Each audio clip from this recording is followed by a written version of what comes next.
Okay, part 2, our next example. We are still on problem type 4, which is solving trig equations by factoring the greatest common factor.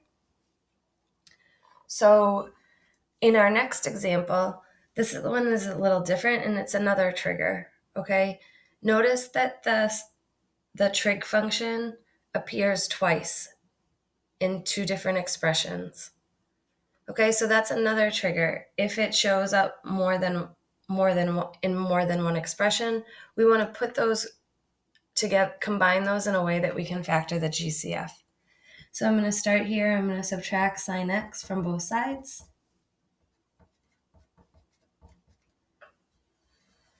So I'm going to get 2 sine x cosine x minus sine of x. Those are not like terms, okay? If you think about, like, if this was 2xy, this would be x. So 2xy and x are not like terms, so we can't combine them. Equals 0. Now, since we have 0 on one side, we can look for our GCF on the other side. So my GCF is sine x, and I'm left with 2 cosine x minus 1 when I factor. So again, using the 0 product property, I get sine of x equals 0, or hopefully you can do this in your head, cosine x equals 1/2. Okay, so again, I go to my unit circle. I'm thinking that my sine of x is 0 at 0 and pi, and my cosine x is 1/2 at pi over 3 and 5 pi over 3. Okay, this is why I wanted you also, you want this efficiency, right? If you aren't this efficient with your unit circle, on a quiz or a test for this, you're drawing yourself a unit circle.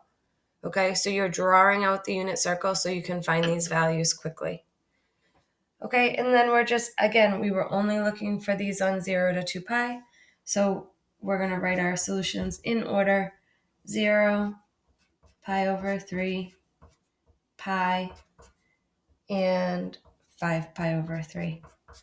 I should also say, if you have extra time on a quiz or a test, you can check these, right? Plug in 0 for x everywhere it appears here, and make sure you come up with a true solution, okay, that one side equals the other side.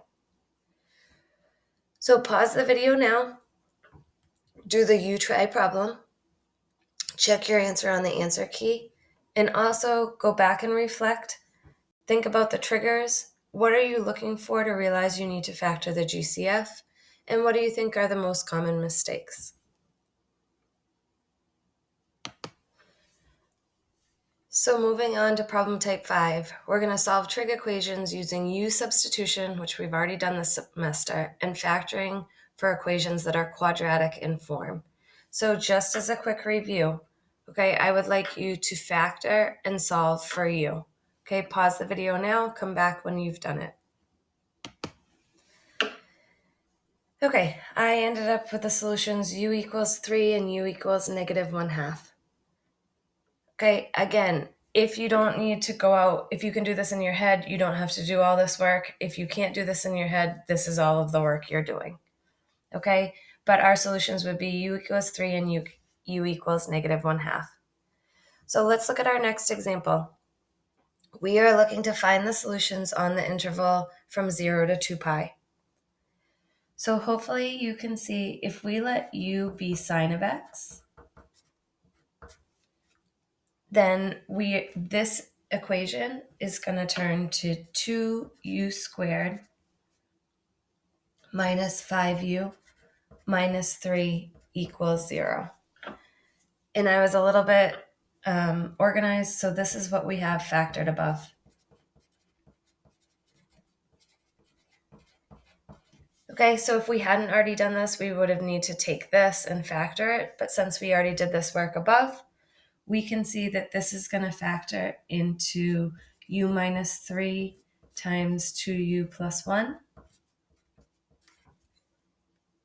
Okay, so we are going to have this become u minus 3. So u is sine x minus 3 equals,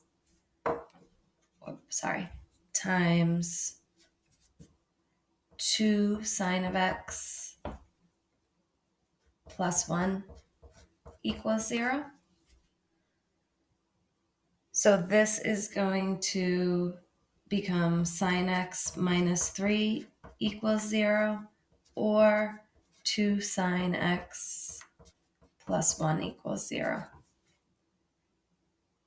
So this simplifies to sine x equals 3. Hopefully you remember, right? Sine x only has outputs between -1 and 1, so there's no solution. Or we're looking for sine x to be -1/2.